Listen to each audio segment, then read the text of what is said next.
Mga ka-safety, good morning. Nandito ulit tayo sa motor trade. So, nandito naman tayo sa isang expert na mechanic. So, ngayon, papakita niya kung paano mag-repair ng ano. Sir, anong nire-repair mo, sir? Maintenance to yung maintenance. Maintenance. So, may maintenance natin is click 160. So, yung repo to, repo. So, ngayon, re-recondition natin siya. So, ngayon, ang ginagawa natin is throttle body cleaning. Throttle body Cleaning. So, ito yung throttle niya. Yan. throttle niya. Kung makikita nyo, madumi na. Yan.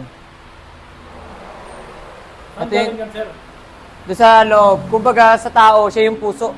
Puso. Puso ng tao. Siya yung puso ng makina. Okay. Ayan. Makita natin madumi.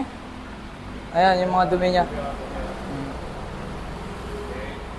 So, para maiwasan din natin yung mga ganito, gamit tayo ng ano, yung carbon. Saan No. yung sir? Ano? Yung degreaser. Gagamit tayo, degreaser or gasolina. Kaya pwede rin. Tapos, much better kung gagamit tayo ng ano talaga, pang throttle or FI cleaner. So, yan. Binaklas na natin yung goma. Yan. Yan ang guma. Oo. So, set aside natin para ngayon hindi siya mawala.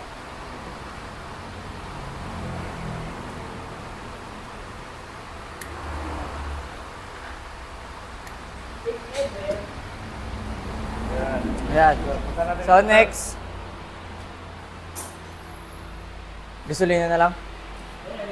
Meron tayo dyan.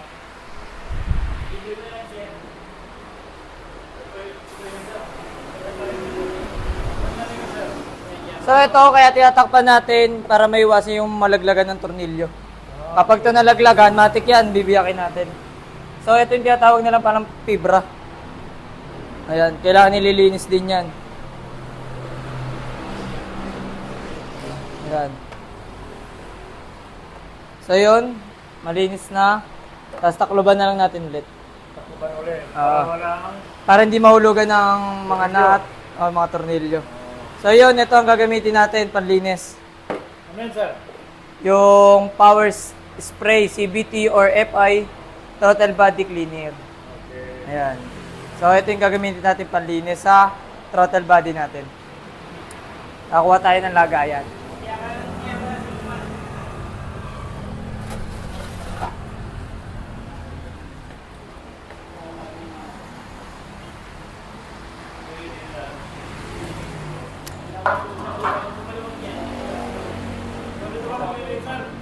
So, yun. So, mapakita niya mga kasipti kung paano linisin yung ano. So, papakita natin kung paano siya malinis at paano maging malinis. Wait lang. So, yung mga kasipti yung mga... Kailangan... Pwede natin gamitin yung... Yan. Recommended yan. Yan. So, yun. I-sprayan lang natin siya. Ipipil lang natin. Yan. Kung makita nyo yung dumi. Grabe yung itim mo. Ayan. Itong CBT cleaner na to, ito ay safe para sa mga oil seal, yung mga goma, para hindi siya nagda-damage. Kalimitan kasi namamaga yung oil seal niya once na nakalimutan natin.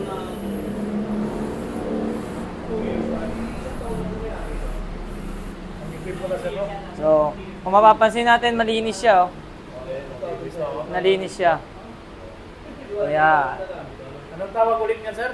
CBT cleaner or FI throttle body cleaner. Hindi yung hinawakan mo na yan? Ito yung manifold niya.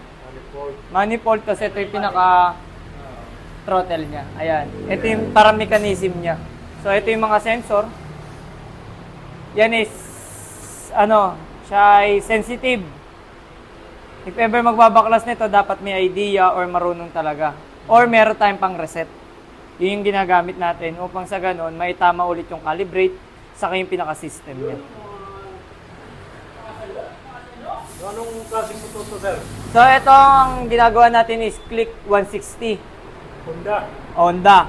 Tapos to ay repo. So ngayon, nire-recondition natin para ngayon si customer ay maging satisfied siya doon sa kinuha niya repo. Okay. So yun. Makita natin yung dumi. Yan, makita natin yung dumi. So tatanggalin natin yan.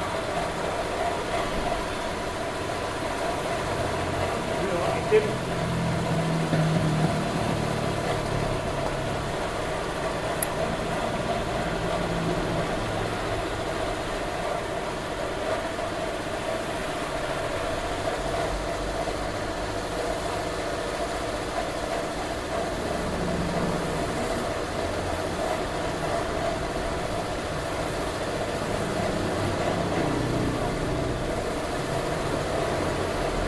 Itim yung ano. Itim sobra. Ano para paglinis? Yan.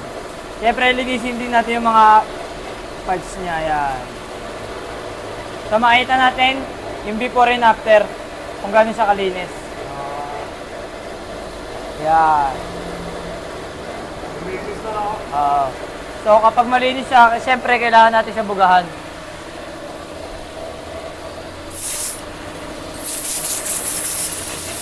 So, ayan. Bugahan natin siya.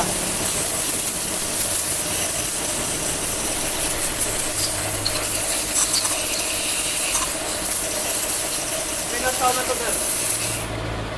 As of na, hindi namin alam kung ilang taon siya, pero ang milyahe niya 16,000. So, recommended na talaga siya as a full PMS.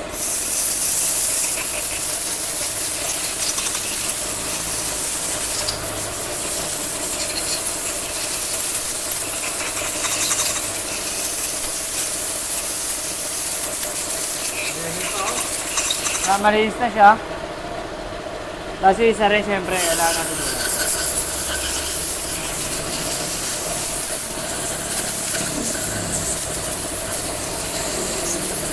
So dito, di ba gumamit tayo ng CVT cleaner? Siya ay malamig.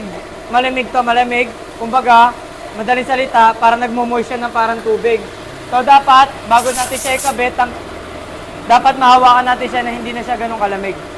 So bago natin siya ikabit, bigyan natin muna siya ng mga siguro 5 minutes para ngayon, yung temperature ng pinaka-alloy niya is bumalik sa tama.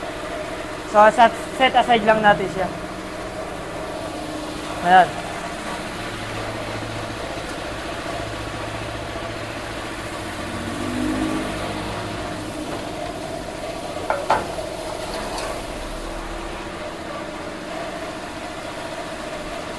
And next naman natin, ito yung injector.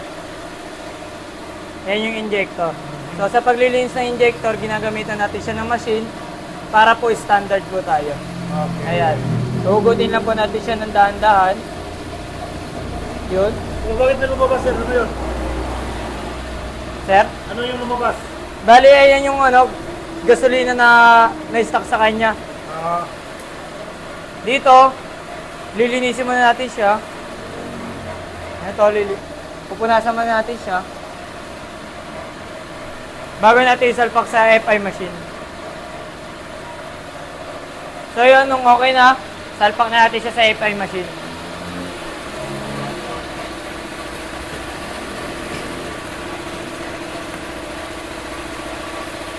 So ito yung FI machine natin. Okay. Ayan, FI machine. Ito rin po yung kung makikita natin, idling speed testing, middle speed testing, high speed testing, leak testing, direct spray testing, simulation testing, and auto testing. Ibig sabihin, auto testing, isa-set natin siya sa number 7 para lahat to maka-covered niya. Okay. Ayan. So, sa pagsalpak, kailangan sasalpak natin siya dito. Yan. Tapos, insert.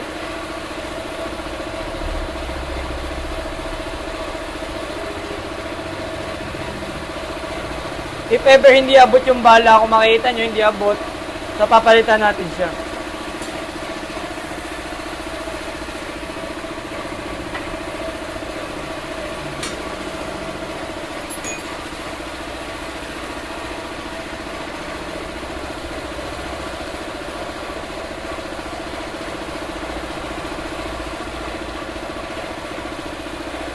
Yan, tapos hihigpitan na natin.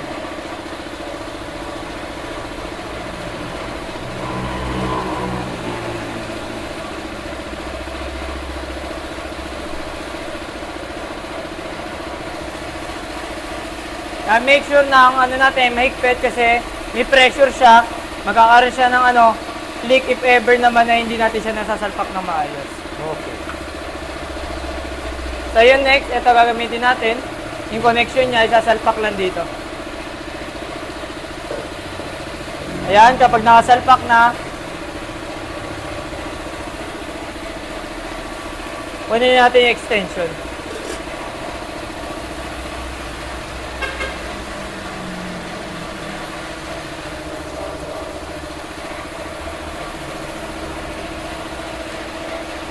Sa extension niya dito lang sa gilid.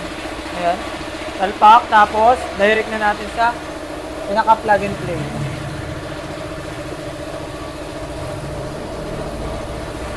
Yan. Makikita niya naka-on na siya. Ayan. Makikita niya nakaset sa 1. Gagawin natin, papailawin muna natin siya. Ito yung ilaw. Nakailaw na siya. Tapos ngayon, ililipat siya natin ng number sa 7. Ibig sabihin, sa 7, kahit hindi nyo na po siya bantayan, magpe-play na po siya ng kusa. Ayan, pe-play po natin. Start.